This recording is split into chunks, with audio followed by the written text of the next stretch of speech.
হয়নি, হবে না, হতে পারে না আমার নবীর সাথে কারো তুলনা। হায়রে তুলনা তো দূরের কথা, ছায়াও মিলে না। হয়নি, হবে না, হতে পারে না আমার নবীর সাথে কারো তুলনা।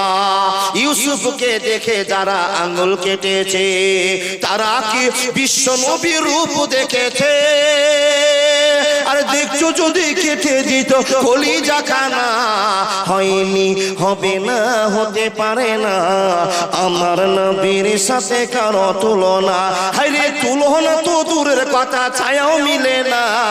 হয়নি, হবে না, হতে পারে না আমার নবীর সাথে কারো তুলনা। ইসুফকে দেখেছেন? এই যে আবার বলছে এদিকে, ওটা ঝোঁকে চলছে না গো বাপ, ওটা ভুল হয়ে গেছে। জি জি জি জি, আপনারা বসেন না চুপচাপ। ও আল্লাহর বান্দা, ইউসুফ নবীকে দেখেননি, হযরত মুহাম্মদকে দেখেননি।